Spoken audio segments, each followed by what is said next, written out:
Hi friends, welcome to Sharu's edu tips. നമ്മൾ പഠിച്ചുകൊണ്ടിരിക്കുന്നത് 10th പ്രിലിംസിൻ്റെ first stage question and answers with related facts ആണ്. അതിൻ്റെ 3 പാർട്ട് നമ്മൾ പഠിച്ചു. ഇനി ബാക്കിയുള്ള ക്വസ്റ്റ്യൻ കൂടി നോക്കാം. താഴെ കൊടുത്തിരിക്കുന്നവയിൽ നിന്നും ISROയുമായി ബന്ധമുള്ള ശരിയായ പ്രസ്താവന കണ്ടെത്തുക. ശരിയായ പ്രസ്താവനയാണ് ചോദിച്ചേക്കുന്നത്. 1. ISRO സ്ഥാപിച്ചത് 1998-ലാണ്. 2. ഇതിൻ്റെ ആസ്ഥാനം കൽക്കത്തയിലെ അന്തരീക്ഷ ഭവനാണ്. 3. ഇതിൻ്റെ ആദ്യത്തെ ചെയർമാൻ വിക്രം സാരാഭായി ആയിരുന്നു. 4. വിക്രം സാരാഭായ് സ്പേസ് സെൻറ്റർ തിരുവനന്തപുരത്ത് സ്ഥിതി ചെയ്യുന്നു. ഇതിൻ്റെ ആൻസർ ഓപ്ഷൻ ബി 3ഉം 4ഉമാണ് ശരിയുത്തരം. ഇതിൻ്റെ ആദ്യത്തെ ചെയർമാൻ വിക്രം സാരാഭായി ആയിരുന്നു. വിക്രം സാരാഭായ് സ്പേസ് സെൻറ്റർ തിരുവനന്തപുരത്ത് സ്ഥിതി ചെയ്യുന്നു. ഇതാണ് ഇതിൻ്റെ ആൻസർ. ഇനി നമുക്ക് ISROയെക്കുറിച്ച് നോക്കാം. ISRO സ്ഥാപിതമായതെന്നാണ് 1969 ആഗസ്റ്റ് 15-നാണ് ISRO സ്ഥാപിതമായത്. ഇന്ത്യൻ ബഹിരാകാശ ഗവേഷണ സംഘടനയായ ISRO സ്ഥാപിതമായത് 1969 ആഗസ്റ്റ് 15. ISROയുടെ ആസ്ഥാനം ബാംഗ്ലൂരാണ്. അന്തരീക്ഷ ഭവൻ ബാംഗ്ലൂരാണ് ISROയുടെ ആസ്ഥാനം. അതുപോലെ ബഹിരാകാശ കമ്മീഷൻ എന്നിവ സ്ഥാപിതമായ വർഷം 1972. 1972-ലാണ് ബഹിരാകാശ വകുപ്പ്, ബഹിരാകാശ കമ്മീഷൻ എന്നിവ സ്ഥാപിതമായത്. അതുപോലെ ISROയുടെ ആദ്യ ചെയർമാനാണ് വിക്രം സാരാഭായ്. വിക്രം സാരാഭായി ആണ് ISROയുടെ ആദ്യ ചെയർമാൻ. ISROയുടെ ചെയർമാനായ ആദ്യ മലയാളി ആരാണ്? MGK മേനോനാണ് ISROയുടെ ചെയർമാനായ ആദ്യ മലയാളി. അടുത്തത്, കൂടുതൽ കാലം ISRO ചെയർമാൻ പദവി വഹിച്ചത് സതീഷ് ധവാനാണ്. ഇന്ത്യയിലെ ഏക ഉപഗ്രഹ വിക്ഷേപണ കേന്ദ്രമാണ് ശ്രീഹരിക്കോട്ട, ആന്ധ്രാപ്രദേശിലാണ്. ഇതാണ് ഇന്ത്യയിലെ ഏക ഉപഗ്രഹ വിക്ഷേപണ കേന്ദ്രം. അടുത്തത്, ഇന്ത്യയുടെ ബഹിരാകാശ തുറമുഖം എന്നറിയപ്പെടുന്നത് ഈ ശ്രീഹരിക്കോട്ടയാണ്. ഇന്ത്യയുടെ ബഹിരാകാശ തുറമുഖം എന്നറിയപ്പെടുന്നത്. ശ്രീഹരിക്കോട്ടയിലെ ഉപഗ്രഹ വിക്ഷേപണ കേന്ദ്രമാണ് സതീഷ് ധവാൻ സ്പേസ് സെൻറ്റർ. ശ്രീഹരിക്കോട്ടയിലെ ഉപഗ്രഹ വിക്ഷേപണമാണ് സതീഷ് ധവാൻ സ്പേസ് സെൻറ്റർ. അതുപോലെ നിലവിലെ ISRO ചെയർമാൻ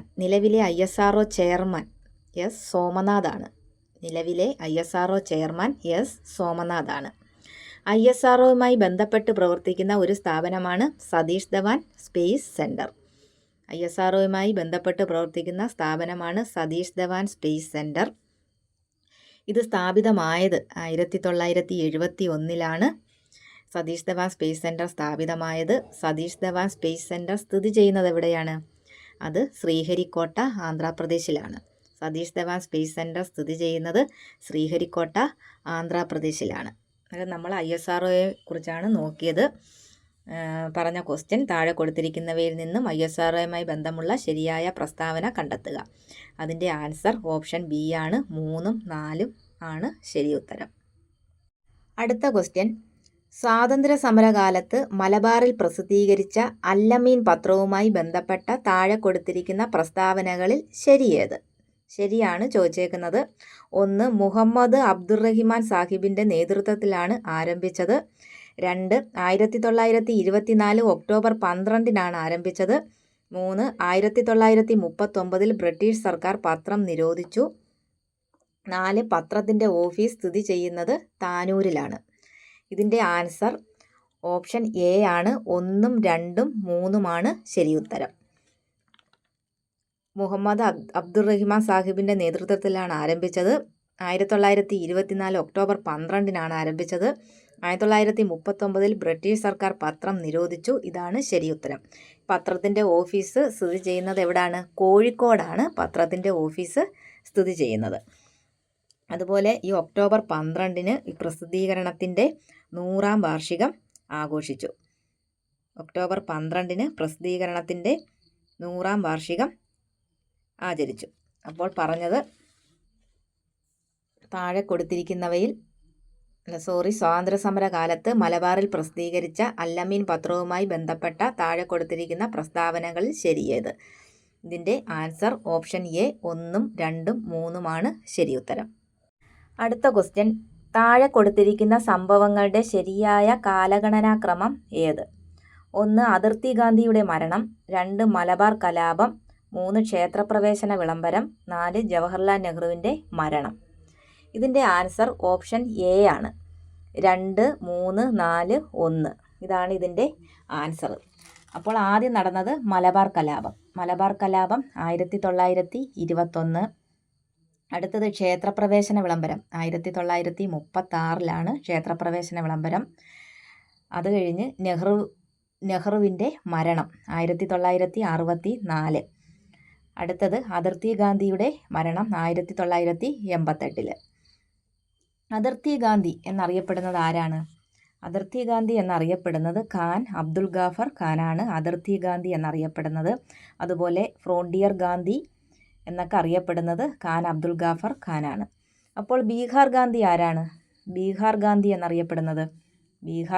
എന്നറിയപ്പെടുന്നത് ഡോക്ടർ രാജേന്ദ്ര പ്രസാദാണ് ബീഹാർ ഗാന്ധി. കേരള ഗാന്ധി എന്നറിയപ്പെടുന്നത് കെ കേളപ്പനാണ്. അപ്പോൾ അതിർത്തി ഗാന്ധി ഖാൻ അബ്ദുൽ ഗാഫർ ഖാൻ, ബീഹാർ ഗാന്ധി ഡോക്ടർ രാജേന്ദ്ര പ്രസാദ്, കേരള ഗാന്ധി കെ കേളപ്പൻ. ഇതിൽ മലബാർ കലാപം കൊടുത്തിട്ടുണ്ട്. മലബാർ കലാപം ആരംഭിച്ചത് 1921 മലബാർ കലാപം ആരംഭിച്ചത് 1921 മലബാർ കലാപത്തിൻ്റെ പെട്ടെന്നുണ്ടായ കാരണം എന്താണ്? പൂക്കോട്ടൂർ കലാപമാണ് മലബാർ കലാപത്തിൻ്റെ പെട്ടെന്നുണ്ടായ കാരണം. അതുപോലെ മലബാർ കലാപത്തിൻ്റെ പ്രധാന കേന്ദ്രം പ്രീവിയസ് ക്വസ്റ്റ്യനാണ് തിരൂരങ്ങാടി. അതുപോലെ മലബാർ കലാപത്തിൻ്റെ നേതാക്കൾ അതും ചോദിച്ചിട്ടുണ്ട്. വാര്യൻകുന്നത്ത് കുഞ്ഞഹമ്മദ് ഹാജി, സീതിക്കോയ തങ്ങൾ, അലി മുസലിയാർ ഇവരാണ് മലബാർ കലാപത്തിൻ്റെ നേതാക്കൾ. അതുപോലെ മലബാറിലെ മാപ്പിള കലാപങ്ങളെക്കുറിച്ച് പഠിക്കാൻ നിയോഗിച്ച കമ്മീഷൻ ഏതാണ്? വില്യം ലോഗൻ കമ്മീഷനാണ്. അടുത്തത് ക്ഷേത്രപ്രവേശന വിളംബരമാണ് കൊടുത്തേക്കുന്നത്. അത് 1936 ക്ഷേത്രപ്രവേശന വിളംബരം. എന്താണ് ക്ഷേത്രപ്രവേശന വിളംബരം? തിരുവിതാംകൂറിലെ അവർണ്ണരായ ഹൈന്ദവർക്ക് ക്ഷേത്രത്തിലേക്കുള്ള പ്രവേശനത്തിന് കാരണമായ വിളംബരമാണ് ക്ഷേത്രപ്രവേശന വിളംബരം. തിരുവിതാംകൂറിലെ അവർണ്ണരായ ഹൈന്ദവർക്ക് ക്ഷേത്രത്തിനുള്ളിലേക്കുള്ള പ്രവേശനത്തിന് കാരണമായ വിളംബരമാണ് ക്ഷേത്രപ്രവേശന വിളംബരം. ഈ ക്ഷേത്രപ്രവേശന വിളംബരം പുറപ്പെടുവിച്ചത് ആരാണ്? ശ്രീ ചിത്തിര തിരുനാൾ ബാലരാമവർമ്മയാണ് ക്ഷേത്രപ്രവേശന വിളംബരം പുറപ്പെടുവിച്ചത്. തിരുവിതാംകൂറിൽ ക്ഷേത്രപ്രവേശന വിളംബരം നടന്നത് 1936 നവംബർ 12 ക്ഷേത്രപ്രവേശന വിളംബരം നടന്നത്. ഈ ക്ഷേത്രപ്രവേശന വിളംബരം എഴുതി തയ്യാറാക്കിയത് ഉള്ളൂർ എസ് പരമേശ്വര അയ്യരാണ്. ക്ഷേത്രപ്രവേശന വിളംബരം എഴുതി തയ്യാറാക്കിയത് ഉള്ളൂർ എസ് പരമേശ്വര അയ്യരാണ്. അടുത്തത് ജവഹർലാൽ നെഹ്റുവിൻ്റെ മരണം. അദ്ദേഹം മരിച്ചത് 1964 മരിക്കുന്നത്. അദ്ദേഹം ജനിക്കുന്നത് 1889 നവംബർ 14 നെഹ്റു ജനിക്കുന്നത്. 1889 നവംബർ 14 നെഹ്റു ജനിക്കുന്നത്. മോത്തിലാൽ നെഹ്റുവിൻ്റെയും സ്വരൂപ റാണിയുടെയും മകനായി അലഹബാദിലെ ആനന്ദ ഭവനിലാണ് ജവഹർലാൽ നെഹ്റു ജനിക്കുന്നത്. മോത്തിലാൽ നെഹ്റുവിൻ്റെയും സ്വരൂപ റാണിയുടെയും മകനായി അലഹബാദിലെ ആനന്ദ ഭവനിലാണ് ജവഹർലാൽ നെഹ്റു ജനിക്കുന്നത്. അദ്ദേഹത്തിൻ്റെ ജന്മദിനം നവംബർ 14 ദേശീയ ശിശുദിനമായി ആഘോഷിക്കുന്നു. നവംബർ 14 ദേശീയ ശിശുദിനമായി ആഘോഷിക്കുന്നു. അപ്പോൾ നവംബർ 20 ആഗോള ശിശുദിനമാണ്. നവംബർ 14 ദേശീയ ശിശുദിനം, നവംബർ 20 ആഗോള ശിശുദിനമായി ആഘോഷിക്കുന്നു. നവംബർ 14 മറ്റൊരു പ്രത്യേകത എന്ന് പറയുന്നത് ഡയബറ്റിസ് ഡേ ആണ് നവംബർ 14. അപ്പോൾ നമ്മൾ പറഞ്ഞത് താഴെ കൊടുത്തിരിക്കുന്ന സംഭവങ്ങളുടെ ശരിയായ കാലഗണനാക്രമം ഏത്? ഇതിൻ്റെ ആൻസർ ഓപ്ഷൻ എ 2, 3, 4, 1. അടുത്ത ക്വസ്റ്റ്യൻ, കൊച്ചി മെട്രോയുമായി ബന്ധപ്പെട്ട താഴെ കൊടുത്ത പ്രസ്താവനകളിൽ ശരിയായത് ഏത്? 1. കൊച്ചി മെട്രോ ഉദ്ഘാടനം ചെയ്യപ്പെട്ടത് 2017 ജൂൺ 17-നാണ്. 2. KMRL ആണ് ഇതിൻ്റെ പ്രവർത്തന ചുമതല വഹിക്കുന്നത്. 3. കൊച്ചി മെട്രോയുടെ അനുബന്ധ ജലപാത പദ്ധതിയാണ് Kochi water metro.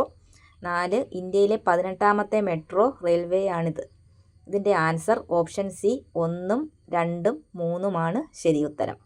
Kochi metro ഉദ്ഘാടനം ചെയ്യപ്പെട്ടത് 2017 ജൂൺ 17-നാണ്. KMRL ആണ് ഇതിൻ്റെ പ്രവർത്തന ചുമതല വഹിക്കുന്നത്. കൊച്ചി മെട്രോയുടെ അനുബന്ധ ജലപാത പദ്ധതിയാണ് കൊച്ചി വാട്ടർ മെട്രോ. അടുത്ത ക്വസ്റ്റ്യൻ, കിംബുൾ ലഞ്ചാവോ ദേശീയോദ്യാനം സ്ഥിതി ചെയ്യുന്ന സംസ്ഥാനം.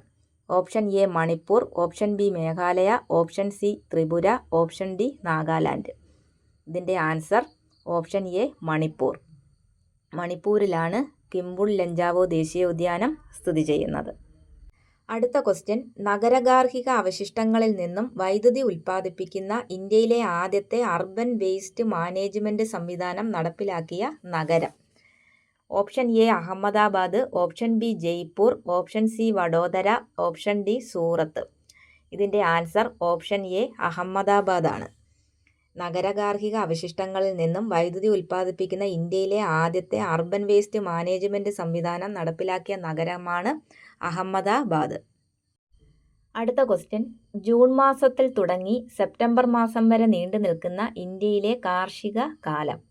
Option A Zaid, option B monsoon, option C rabi, option D kharif. ഇതിൻ്റെ ആൻസർ ഓപ്ഷൻ ഡി ഖാരിഫ് ആണ്. ജൂൺ മാസത്തിൽ തുടങ്ങി സെപ്റ്റംബർ മാസം വരെ നീണ്ടു നിൽക്കുന്ന ഇന്ത്യയിലെ കാർഷിക കാലമാണ് ഖാരിഫ്. ഖാരിഫ് വിളയിറക്കുന്നത് ജൂണിലാണ്. വിളവെടുപ്പ് നടത്തുന്നത് നവംബർ ആദ്യം ആണ് വിളവെടുപ്പ് നടത്തുന്നത്. വിളയിറക്കുന്നത് ജൂണിലും വിളവെടുപ്പ് നവംബർ ആദ്യം. ഖാരിഫ് വിളകൾക്ക് ഉദാഹരണങ്ങളാണ് നെല്ല്, ചോളം, പരുത്തി, തിനവിളകൾ, ചണം, കരിമ്പ്, നിലക്കടല. ഇതെല്ലാം ഖാരിഫ് വിളകളാണ്. നെല്ല്, ചോളം, പരുത്തി, ചണം, കരിമ്പ്, നിലക്കടല, തിനവിളകൾ ഇതെല്ലാം ഖാരിഫാണ്. അടുത്തത് റാബി വിളയിറക്കുന്നത് നവംബർ മധ്യത്തിലാണ്. നവംബർ പകുതിയോട് കൂടിയാണ് വിളയിറക്കുന്നത്. വിളവെടുപ്പ് കാലം മാർച്ചിലാണ് വിളവെടുപ്പ്. ഇതിന് എക്സാമ്പിൾ ഗോതമ്പ്, പുകയില, കടുക്, പയറുവർഗ്ഗങ്ങളൊക്കെ റാബി വിളകളാണ്. ഗോതമ്പ്, പുകയില, കടുക്, പയറുവർഗ്ഗങ്ങളൊക്കെ റാബി വിളകളാണ്. അടുത്തത് സെയ്ദ് വിളയിറക്കുന്നത് മാർച്ചിലും വിളവെടുപ്പ് ജൂണിലുമാണ്.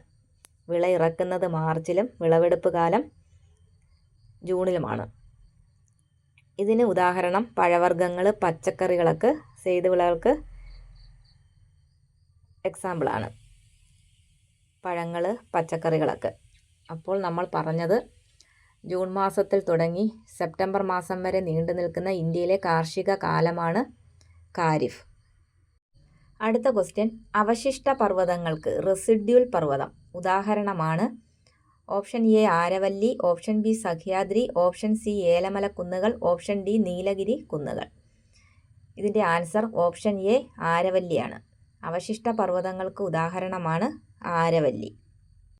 അടുത്ത ക്വസ്റ്റ്യൻ, ക്രിസ്റ്റലൈൻ കായാന്തരിക ശിലകളിൽ നിന്നും ഖാദനഫലമായി ഉണ്ടാകുന്ന മണ്ണിനം. ഓപ്ഷൻ എ പർവ്വത മണ്ണ് അല്ലെങ്കിൽ മൗണ്ടൻ സോയിൽ, ഓപ്ഷൻ ബി ചുവപ്പ് മണ്ണ് അല്ലെങ്കിൽ റെഡ് സോയിൽ, ഓപ്ഷൻ സി എക്കൽ മണ്ണ് അല്ലെങ്കിൽ ലാറ്ററൈറ്റ് സോയിൽ, ഓപ്ഷൻ ഡി കരിമണ്ണ് അല്ലെങ്കിൽ ബ്ലാക്ക് സോയിൽ. ഇതിൻ്റെ ആൻസർ ഓപ്ഷൻ ബി ചുവപ്പ് മണ്ണ് റെഡ് സോയിൽ. ഇതാണ് ഇതിൻ്റെ ആൻസർ. റെഡ് സോയിൽ, ചുവപ്പ് മണ്ണ് അല്ലെങ്കിൽ റെഡ് സോയിൽ. ഇത് ഇരുമ്പിൻ്റെ അംശം കൂടുതൽ കാണപ്പെടുന്ന മണ്ണാണ് ഈ റെഡ് സോയിൽ. ഇരുമ്പിൻ്റെ അംശം കൂടുതൽ കാണപ്പെടുന്നു. അതുപോലെ ഇതിൻ്റെ മറ്റ് പേരാണ് ഒമിനി ബേസ് ഗ്രൂപ്പ് മണ്ണെന്നറിയപ്പെടുന്നത് ഈ ചുവപ്പ് മണ്ണാണ്. ഒമിനി ബേസ് ഗ്രൂപ്പ് മണ്ണ്. അതുപോലെ ഈ മണ്ണിൻ്റെ ചുവപ്പ് നിറത്തിന് കാരണം അയൺ ഓക്സൈഡിൻ്റെ സാന്നിധ്യമാണ് ഇതിന് ചുവപ്പ് നിറം കൊടുക്കുന്നത്. ചുവപ്പ് നിറത്തിൻ്റെ കാരണം അയൺ ഓക്സൈഡിൻ്റെ സാന്നിധ്യമാണ് ചുവപ്പ് നിറത്തിന് കാരണം. അതുപോലെ ഓപ്ഷൻ ഇ കരിമണ്ണ് അല്ലെങ്കിൽ ബ്ലാക്ക് സോയിൽ കൊടുത്തിട്ടുണ്ട്. ഇതിൻ്റെ മറ്റ് പേരുകളാണ് റിഗർ മണ്ണ്, ചെർണോസം, കറുത്ത മണ്ണ് എന്നീ പേരുകളിലൊക്കെ അറിയപ്പെടുന്നത് ഈ ബ്ലാക്ക് സോയിലാണ്. റിഗർ മണ്ണ്, ചെർണോസം, കറുത്ത മണ്ണ്, കരിമണ്ണ് എന്നീ പേരുകളിലൊക്കെ അറിയപ്പെടുന്നത് ഈ ബ്ലാക്ക് സോയിൽ കറുത്ത മണ്ണാണ്. ഇത് അഗ്നിപർവ്വത അവശിഷ്ടങ്ങളുടെയും ലാവയുടെയും പ്രഭാവത്താലാണ് ഈ കറുത്ത മണ്ണ് ഉണ്ടാകുന്നത്. അതുപോലെ പരുത്തി കൃഷിക്കൊക്കെ ഏറ്റവും അനുയോജ്യമായ മണ്ണാണ് കറുത്ത മണ്ണ്. അടുത്തത് ചെങ്കൽ മണ്ണ് അല്ലെങ്കിൽ ലാറ്ററൈറ്റ് മണ്ണ്. ഇതാണെങ്കിൽ മൺസൂൺ കാലാവസ്ഥാ മേഖലയിലൊക്കെ ധാരാളമായി കണ്ടുവരുന്ന മണ്ണാണ് ഈ ലാറ്ററൈറ്റ് മണ്ണ്. ഇത് കശുവണ്ടി കൃഷിക്കൊക്കെ ഉപയോഗിക്കുന്ന ഒരു മണ്ണാണ്. അതുപോലെ റബ്ബർ, തെങ്ങ്, മരച്ചീനി, കശുവണ്ടി, കമുക് ഇവയുടെയൊക്കെ കൃഷിക്ക് അനുയോജ്യമായ മണ്ണാണ് ഈ ലാറ്ററൈറ്റ് മണ്ണ്. അടുത്തത് പർവ്വത മണ്ണ് അല്ലെങ്കിൽ മൗണ്ടൈൻ സോയിൽ പർവ്വത മണ്ണ് അല്ലെങ്കിൽ മൗണ്ടൈൻ സോയിൽ.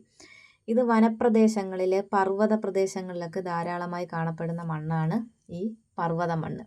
അതുപോലെ തേയില, കാപ്പി, സുഗന്ധവ്യഞ്ജനങ്ങൾ, ആപ്പിള് എന്നിവയുടെ കൃഷിക്കൊക്കെ അനുയോജ്യമായ മണ്ണാണ് പർവ്വത മണ്ണ്. ഇതിനാണെങ്കിൽ ഇരുണ്ട തവിട്ട് നിറം, കറുത്ത നിറമൊക്കെയാണ് ഈ മണ്ണിൻ്റെ നിറം.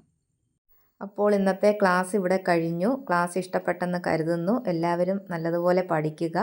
Thank you.